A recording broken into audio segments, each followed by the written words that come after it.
Welcome back, folks, to the Random Video Blog, where every single Friday I, Graham G.S. Matthews, give my rambling thoughts in the wrestling world, share a few stories, etc., etc. And with only 2 days away from WWE Extreme Rules, only on the WWE Network, I felt it was only appropriate to count down my top 5 favorite Extreme Rules matches, not Extreme Rules matches, but matches in Extreme Rules pay-per-views history. And I would call the pay-per-view one of the more underrated events of the year, not just because of the stipulation-heavy show, because the show as itself, as you would know from watching in years past, not every match on the show is Extreme Rules. I mean, you look at last year's installment, Nikki Bella versus Naomi, the tag team title match, which I talked about here on the channel a few weeks ago here on Wrestle Rant. They weren't Extreme Rules matches. So the stipulation of the show where every match has to have a stipulation or an Extreme Rules, whatever, has to be no disqualification, hasn't been true for many years now, which sucks because that's the whole point of the pay-per-view. But at any rate, this year I'm looking forward to this year's installment, a pretty strong card ahead for this year's show on Sunday in just 2 days. And the 2011 and 2012 shows were easily among my favorite pay-per-views of all time, Extreme Rules 2011 and 2012. So, and the other installments were pretty solid overall as well, 2013, 2014, 2015, even 2010 and 09, which I thought was great too. Some really, really good shows in years past, and hopefully this year's installment is no exception. So kicking off the list here, my top 5 favorite Extreme Rules matches in the event's history, coming in at number 5 from 2012. There's going to be a lot of 2012 matches on here. Sheamus versus Daniel Bryan, a 2 out of 3 count falls match, the World Heavyweight Championship. Now, everyone was disappointed with the match, or lack of match, rather, that we had at WrestleMania 28 between these two. The match that we thought we were going to get at WrestleMania 27. They were bumped from the card that night at 28. Their match went all of 18 seconds when Sheamus kicked Daniel Bryan out of nowhere, won the World Heavyweight Championship, blindsiding not only Daniel Bryan but the fans as well out of a classic contest at WrestleMania. Thankfully, we got that rematch the very next month at Extreme Rules, and this was it. We didn't get it at WrestleMania 27. We didn't get it at WrestleMania 28. This was the time we were going to get that match. We all knew they were capable of contesting, and that's exactly what we got. I thought the 2 out of 3 count fall stipulation was perfect for these two because it didn't really require them to rely too much on the no disqualification stipulation or rely too much on chair shots. There was none of that. This was a straight-up wrestling match. We would get all the no disqualification stuff and the other matches that I'll talk about momentarily. This was a straight-up wrestling match with Sheamus scoring the first fall, Sheamus scoring the first fall via disqualification after Daniel Bryan refused to let go of the hold, so he got DQ'd, and then Sheamus, passed out, and I believe the yes lock in the second fall. So Daniel Bryan, while it was kind of predictable he was going to lose here, he had a strong showing in defeat, easily one of, if not his best WWE match to date up to this point in WWE, in his WWE career, and Sheamus, for as much shit as he gets from the fans more often than not for being boring, which I can understand, I will argue against anyone who says that he's a bad wrestler. I could see why you would say he's a bad performer or not entertaining. Are you not entertained, as he likes to say? But he is a great wrestler. And when he's in there with the right guy, he can have a fucking awesome match. Even the Big Show, we've talked about before. You would think on paper that'd be a shitty-ass match or clumsy as hell or boring as hell. And those two had a great series of matches in the final few months of that same year, 2012. Daniel Bryan was no exception. This was really the only chance they had to have that great match we all knew they could have. They didn't face off the following pay-per-view. This was the end of the feud. Sheamus scoring the victory and retaining the World Heavyweight Championship.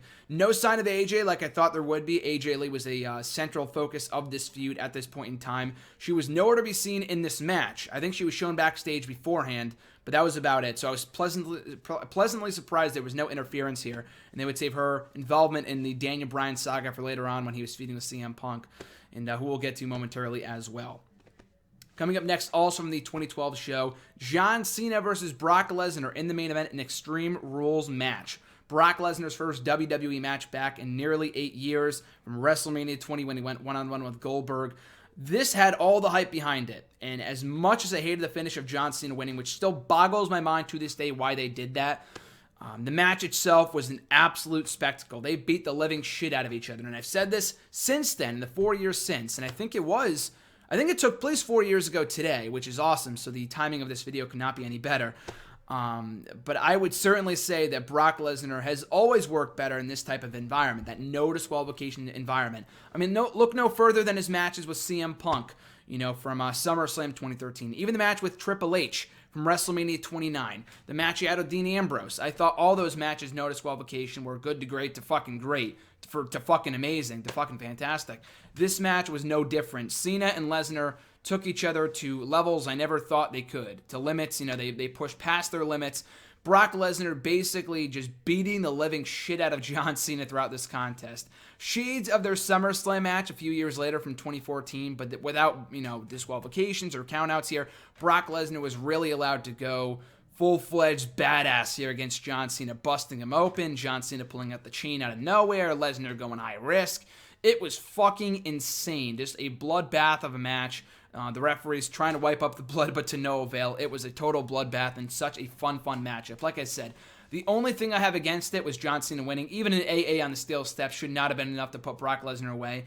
I just thought that was so stupid, especially considering that afterwards John Cena got on the mic and said to the televised crowd, not even to the live crowd or whatever, on the pay-per-view itself, he grabbed the mic and said, I think I might be hurt. I'll be going away for a while. And he was back the very next fucking night to face John Laurinaitis, of all people, at Over the Limit. So that was kind of pointless. So ending outcome aside, the match was fucking phenomenal. And one of, if not my favorite, not one of, I don't think it is my number one favorite, but certainly one of my favorite Brock Lesnar matches since his WWE return 4 years ago. Coming in at number 3 here from the 2014 installment, The Shield versus Evolution. When I thought the match that should have gone on last on that show, all due credit to Daniel Bryan and Kane for having a very entertaining Extreme Rules match in the main event for the WWE World Heavyweight Championship. But I thought the Shield and Evolution, for one thing, had one of the feuds of the year that year, for one thing. Secondly, they got all the focus en route to Extreme Rules. I'm pretty sure they closed out most, if not every Raw, on the road to Extreme Rules. So did not have them in the main event slot, and they would make up for it by putting them in the main event of Payback. If only just because Daniel Bryan wasn't clear to compete that night for the championship. But at Extreme Rules, though, I thought this match should have closed the show just because I thought it was the match of the night, hands down. Just the match I had been waiting so long to see, as many other people had as well. Dating back to Elimination Chamber 2013, I had been saying the Shield is the best booked stable since Evolution. And as of this night, as of Extreme Rules 2014, I could say they were better than Evolution, and that they beat Evolution not once, but twice on 2 consecutive pay-per-views and clean sweeps. This matchup, I don't think there were no disqualifications for this match, which is weird because they had the no-holds-barred, 6-man elimination tag team match at Payback. So it was kind of flip-flopped that they had the standard singles match or the standard 6-man tag team match at Extreme Rules and the Extreme Rules match at Payback. So it really didn't make much sense. That aside, though, I thought this match was fucking kick-ass. They went all over the arena beating the living shit out of each other. I think Seth Rollins went, airborne off the top of the barricade. Not barricade, I don't know what you call it. They were in the crowd and he jumped off one of the rafters, I guess would be the word for it. Something like that. He jumped off that and that was nuts. Top of Triple H and Orton up there, and Dean Ambrose was helping him. In the ring, Roman Reigns puts Batista away for the clean victory to give Shield the win. So, phenomenal matchup. Certainly not only lived up to, but exceeded my expectations in being just a fantastic contest between two of the greatest stables, in my personal opinion, in the last 10 to 15 years. So, coming up next from number 2, my top 5 favorite matches in Extreme Rules history, also from 2012, for the WWE Championship, a Chicago Street Fight, CM Punk versus Chris Jericho. And at the time, I didn't love their WrestleMania match. For whatever reason, I just didn't really like it too much. But then watching it back, I liked it more than I thought I did. But this still remains my favorite match in their series of matches, probably ever. I know they had a series of matches in 08, 09, 2011. Not 2011. Jericho wasn't there that year. But in 2012 and a few more matches in 2013 as well. This was my favorite match of theirs. And every time I watch this back, either when I'm watching back this pay-per-view or I'm watching back, Jericho's The Road is Jericho DVD, which is on there. This is on there as well.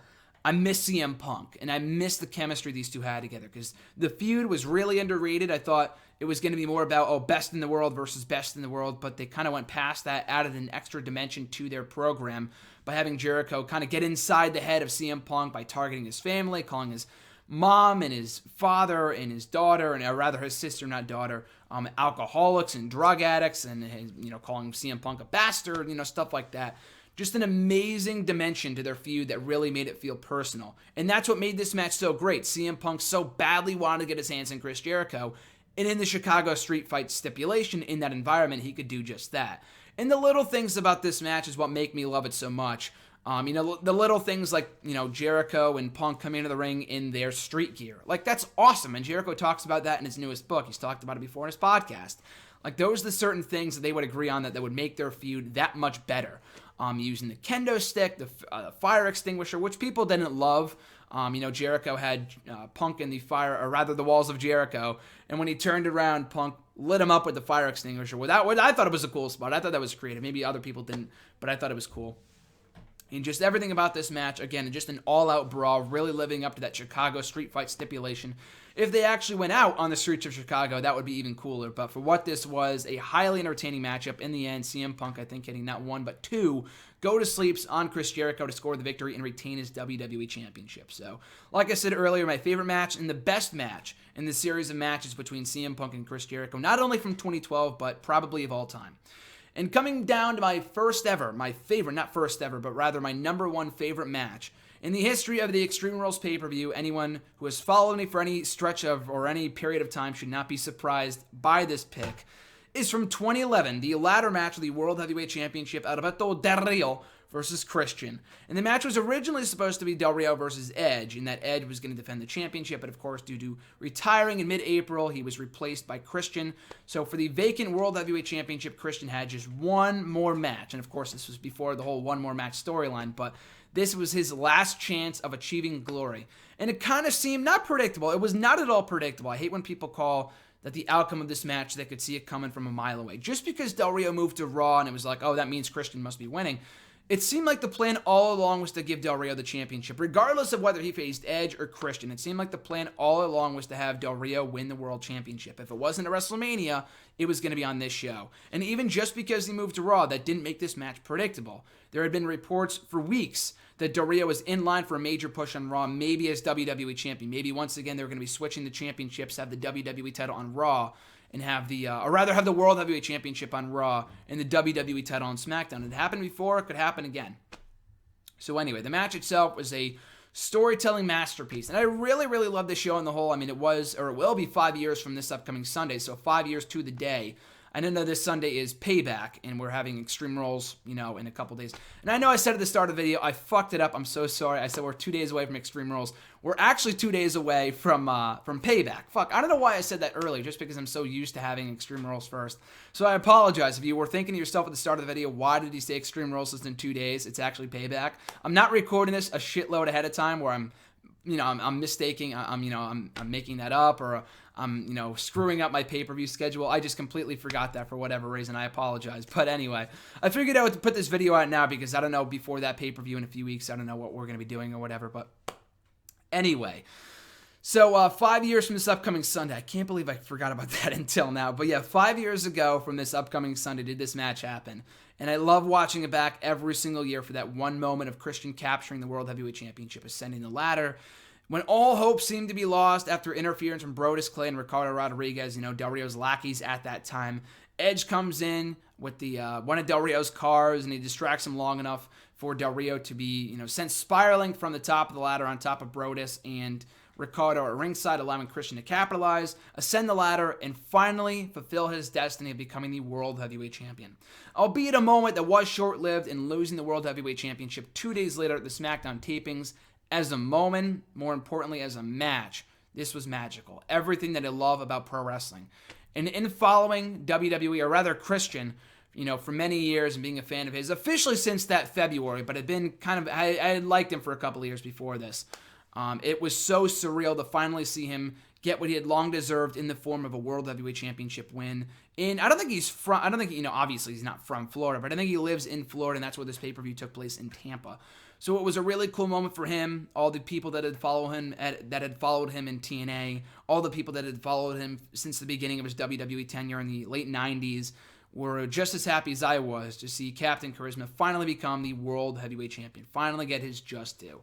So that is undoubtedly my favorite Extreme Rules match of all time. Like I said, the timing of this video is a little off because I do know, now I remember why I'm doing this now, just because on the Friday before Extreme Rules in 3 weeks, on May 20th, I'll be doing that video blog. That video blog will be dedicated to the memory of Randy Savage, who had died 5 years ago from that Friday, and that's the Friday before the pay-per-view. So that's why I'm doing this then.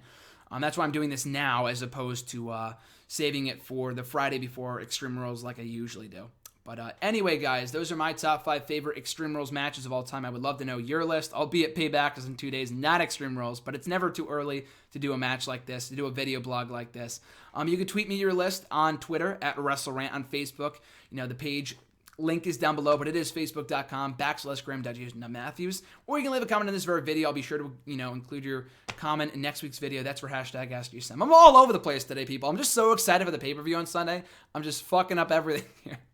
I'm so sorry. I'm just really all over the place. I'm just really happy/excited. But anyway, you can leave a comment down below with your top 5 favorite Extreme Rules matches from the event's history, and I'll be sure to read it and look at it, and hopefully I can agree, or, everyone's list is different. This is not top 5 best, top 5 favorite is very, very different in that respect. I say that all the time. Your top 5 is going to be very different from my top 5. So, again, would love to know your list. You can reach out to me here in the comments on Twitter or on Facebook or wherever. So I'm going to get going before I fuck up anything else. Be sure to like, comment, share, and subscribe. Your support is greatly appreciated. Enjoy Payback on Sunday, not Extreme Rules. Enjoy Payback. I'm Graham GSM Matthews, guys, and I'll catch you folks down the road.